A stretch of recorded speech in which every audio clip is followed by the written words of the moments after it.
Bonjour à toutes et à tous, petite vidéo rapide, petit message vidéo à l'attention d'Albert Einstein. Donc, je ne sais pas s'il va recevoir cette vidéo, je n'ai pas toutes les informations pour infirmer ou affirmer qu'il va recevoir le message. Enfin, en tout cas, si vous pouvez lui transmettre, si quelqu'un le connaît, n'hésitez pas à lui transmettre l'information.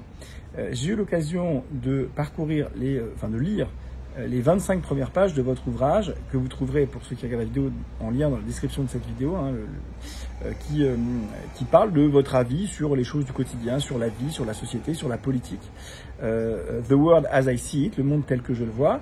Et je n'ai pas pu aller au-delà de 25 pages parce que je les trouverais navrants de manque d'intelligence, de bêtises, d'enfantillage. Alors, soyons très clairs, j'ai été moi-même choqué d'en arriver à penser ça, parce que, ayant un sens aigu de la hiérarchie, je me considère comme un vulgaire moustique écrasé sur votre vaisseau spatial, allant à une vitesse proche de la vitesse de la lumière. Donc, voilà. Alors, j'ai une explication, je vais vous la proposer, mais voilà, ne croyez pas que je me crois plus malin que vous.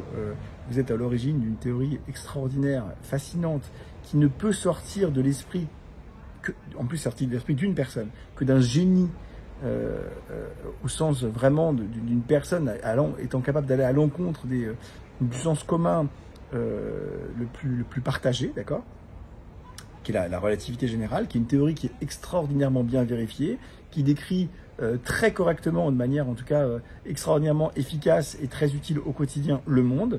La totalité de nos appareils GPS vous doivent leur précision. Il y a un nombre incalculable de choses au quotidien, même en informatique, qui sont utiles grâce à toutes vos théories.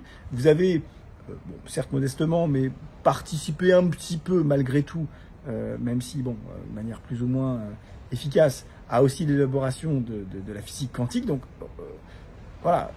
Énorme respect, énorme respect. Vous êtes un génie, il n'y a pas de doute là-dessus. Mais, en politique, c'est une catastrophe.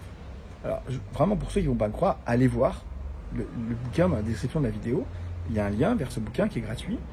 C'est impressionnant. Vous ne pourrez pas vous-même tenir, comme moi, plus de 25 pages. Ce n'est plus possible. C'est le niveau d'un adolescent ou d'une adolescente de 18 ans, au bac philo, quand on lui dit la guerre pour ou contre, d'accord? Vraiment, il faut imaginer ce que répondrait l'élève moyen, comme moi par exemple, même médiocre, à une question pareille, à 18 ans, d'accord? Sans aucune culture. Mais c'est vraiment ça. Et vraiment, vous ne me croyez pas, allez voir si j'exagère. Dans ce bouquin, en tout cas dans les 25 premières pages, Albert Einstein insulte et exprime clairement, avec les mots précis, le mépris qu'il a pour cette société, pour les gens qui ne pensent pas comme lui, etc. C'est choquant. C'est-à-dire que vraiment, un bouquin aujourd'hui qui sort comme ça, on se dit, mais il y a un manque complet de respect vis-à-vis des gens, quoi. C'est pas possible. Alors, c'est quoi l'explication? Alors, oui, non, peut-être certains veulent des exemples, vous n'aurez peut-être pas envie d'aller regarder le bouquin. Je sais pas moi, les exemples vraiment quasiment sans caricaturer. Je vous dis que, alors, c'est pas les mots, mais c'est pas une caricature du tout, d'accord? Par exemple, il dit la guerre c'est pas bien. La guerre c'est pas bien. Et les gens qui pensent la guerre, qui font la guerre, ou qui pensent que la guerre a une place dans notre société, je les méprise et ils sont débiles. Je vous promets que c'est de ce niveau-là. C'est peut-être pas les mots exacts. Alors le mépris c'est un mot exact. Je les méprise, c'est un mot exact. Bête, je pense qu'il y a le mot bête, ou en tout cas vraiment un équivalent strict, d'accord? Mais vraiment, c'est de ce niveau-là. Je vous promets que c'est de ce niveau-là. Alors, évidemment, en fait, personne n'est pour la guerre. Je pense qu'on est tous d'accord là-dessus. Merci Albert. Il dit aussi que c'est mieux de collaborer que de se faire la guerre. Ouais, bien vu, bien vu. Je pense que c'est bien vu Albert. Alors, comment on explique un tel niveau un tel niveau en fait. Alors est-ce qu'il avait besoin de sous et que son éditeur lui a dit écoute, dis 2-3 banalités et sors un bouquin pacifiste parce que quand même il y a eu la bombe atomique, il y a quand même une histoire un peu voilà, essaie de... Non, je sais pas, je n'ai pas d'explication. Alors il y a quand même une explication possible et c'est pour ça que vous êtes sur cette chaîne, c'est l'explication psychique, psychologique, psychiatrique, cognitive.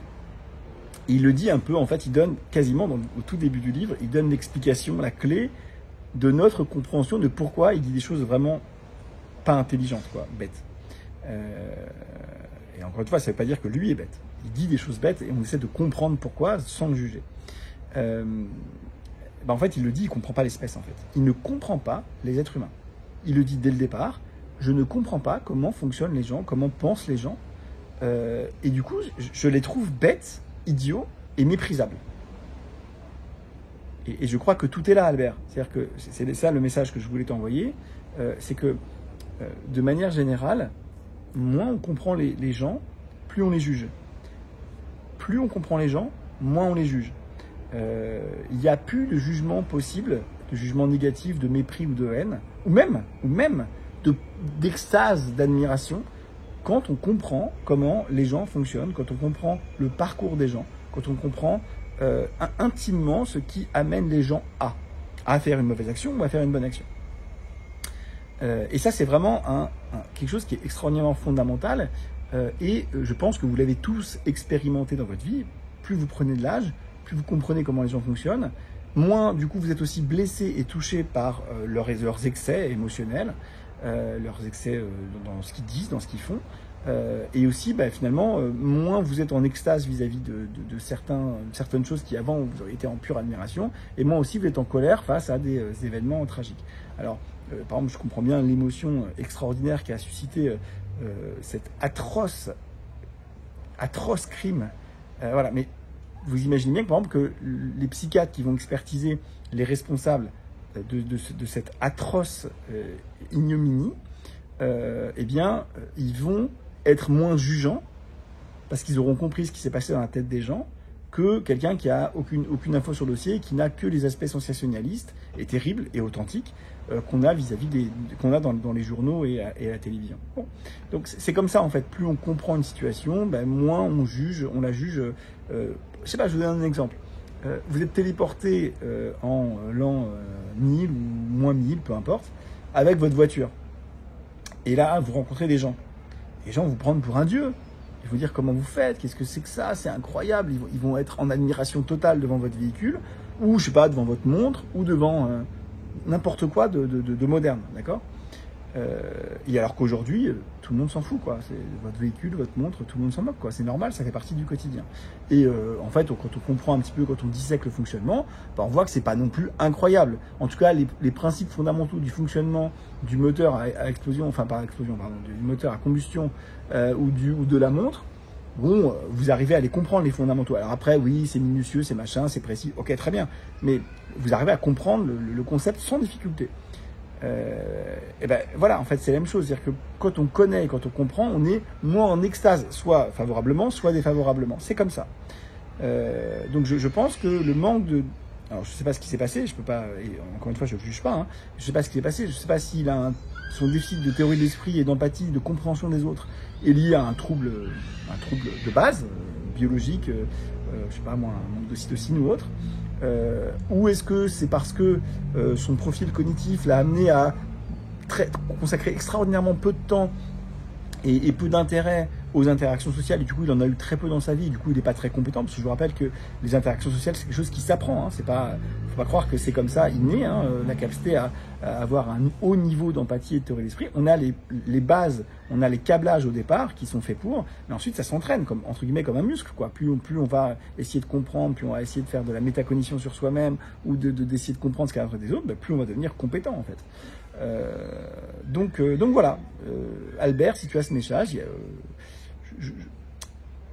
j'espère que ce bouquin t'a profité parce que ce serait une bonne chose, mais peut-être tu peux envoyer un message à ton éditeur en disant, peut-être faire une préface ou une postface en expliquant que peut-être que ce que tu expliques et ton mépris, il est surtout dû à ton manque de théorie d'esprit et d'empathie, et voilà, et que du coup peut-être tu regrettes d'avoir traité les gens comme ça.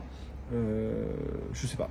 En tout cas, nous on t'en veut pas et on essaie de comprendre pourquoi tu as été amené à utiliser ces mots aussi durs et à dire ces choses aussi méchantes. Bisous, cœur. Bye.